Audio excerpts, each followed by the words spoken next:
l'offensive de nouveaux modèles d'Audi bat son plein, avec la nouvelle Audi A6 avant.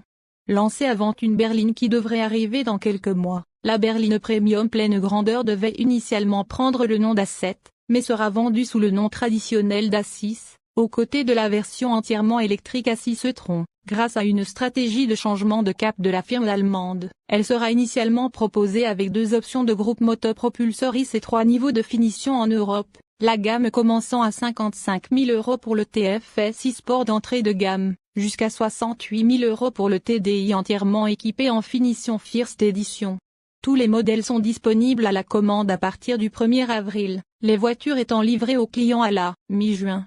La gamme débutera avec un modèle essence turbo compressé de 2,0 litres qui offre 200 chevaux et 340 Nm de couple alimentant les roues avant via une transmission à double embrayage.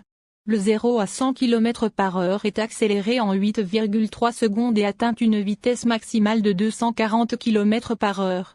Pour répondre aux besoins des acheteurs à kilométrage élevé, il existe également un diesel de 2,0 litres de 200 chevaux, qui offre un couple accru de 400 Nm et une transmission intégrale 4 roues. Ce modèle réduit le temps de 0 à 100 km/h à 7 secondes. L'un des ajouts clés du diesel est la nouvelle technologie hybride légère MHEV plus d'Audi. Celle-ci diffère des offres précédentes en augmentant la taille du moteur électrique, qui est capable de produire 24 chevaux et 230 Nm de couple. Désormais, il n'agit plus seulement comme un générateur de démarrage, mais peut également conduire la voiture de manière autonome à des vitesses de stationnement.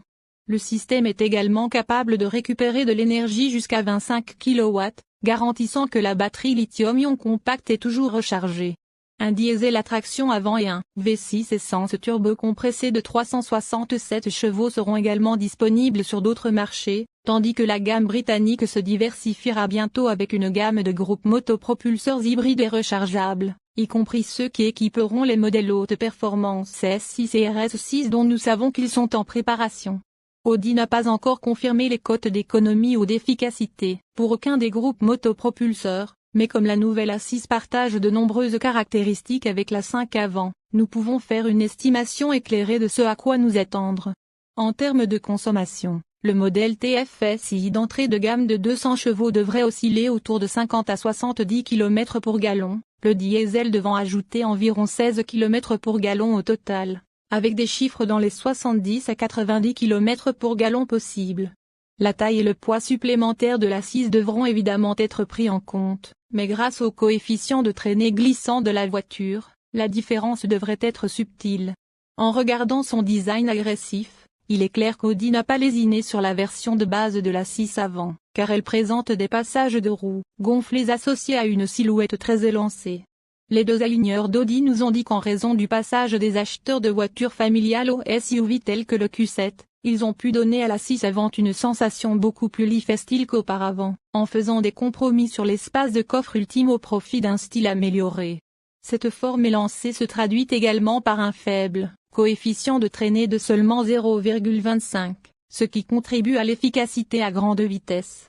Des éléments tels que les roues axées sur l'aérodynamisme et la gestion intelligente de l'air autour du pare-choc avant contribuent également à cet égard.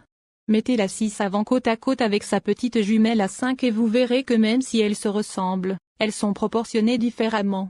Sur ce modèle, la calandre s'étend jusqu'à la base du pare-choc et les phares sont plus hauts et plus larges sur le nez. Les phares sont disponibles avec la technologie Matrix LED Digital Light en option, et disposent également d'un écran métallique hexagonal au-dessus des feux de jour configurables. L'éclairage à l'arrière est tout aussi spectaculaire, avec de nouvelles unités en 2 parties qui intègrent une barre lumineuse inférieure et des feux de freinage avec des panneaux OLED montés au-dessus. Les tailles de roues s'étendent de 18 à 21 pouces, certaines des plus grandes options étant disponibles dans des conceptions forgées plus légères.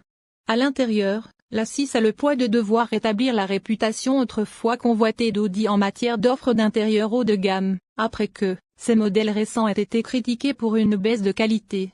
La bonne nouvelle est que tout ce que vous touchez semble suffisamment solide et substantiel. Les matériaux sont généralement excellents, avec presque tous les points de contact recouverts de plastique doux au toucher ou de tissu semblable au cuir. Dans l'ensemble, la voiture se démarque de la concurrence, comme la Mercedes Classe E et la BMW Série 5. Même si la console centrale est recouverte de plastique noir qui risque de se rayer, elle est à la hauteur de la sensation de haute technologie de la voiture. Le système d'infodivertissement de la nouvelle A6 est le même que celui des autres modèles de la gamme, qui associe un grand écran tactile de 14,5 pouces à un écran conducteur de 12,3 pouces dans un seul boîtier, incurvé. La qualité de l'écran est élevée, avec des graphismes blanc sur noir et beaucoup d'espace pour des fonctions dédiées, notamment une barre de raccourci et des commandes de chauffage et de ventilation.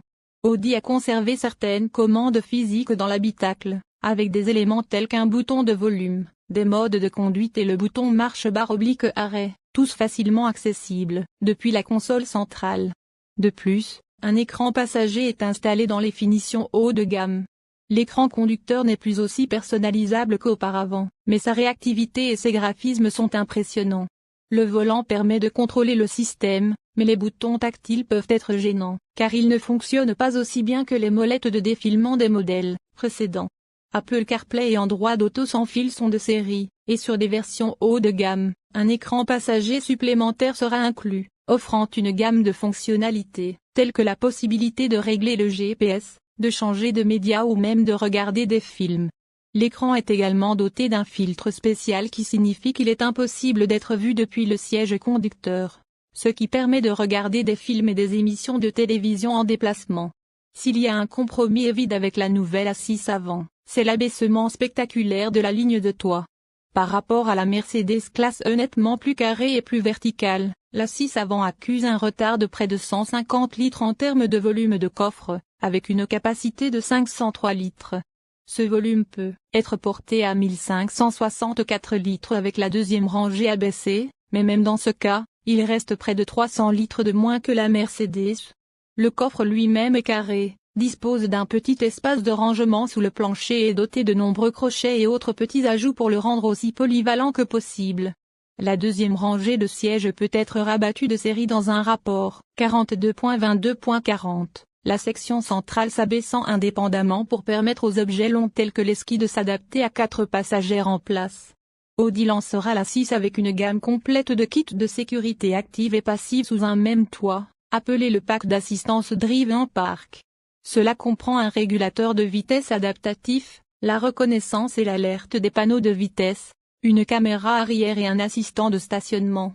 Il existe également un avertisseur de sortie de voie, une alerte de trafic transversal, une assistance de déviation, une assistance de virage avant et une fonction de freinage d'urgence. Les modèles européens seront disponibles en 3 lignes de finition sur les 2 moteurs. Les modèles sport d'entrée de gamme commenceront à 56 000 € pour l'essence et 60 000 € pour le diesel. Les points forts de l'équipement comprennent des roues de 18 pouces, des phares à LED Matrix, un chargeur de téléphone sans fil et le système d'infodivertissement à écran tactile de 14,5 pouces. Audi inclut également un système complet d'aide au stationnement avec caméra à vision panoramique et régulateur de vitesse adaptatif. Les modèles S-Line coûtent 2 000 € de plus et sont dotés de pare-chocs plus sportifs et de roues plus grandes de 19 pouces, ainsi que d'une suspension sport avec une hauteur de caisse abaissée de 20 mm et d'une collection d'améliorations intérieures. Enfin, les modèles édition 1 ajoutent des roues de 20 pouces, les éléments de style extérieur noir, des étriers de frein rouges et des sièges sport en microfibre, Dynamica, pour 7 000 € supplémentaires.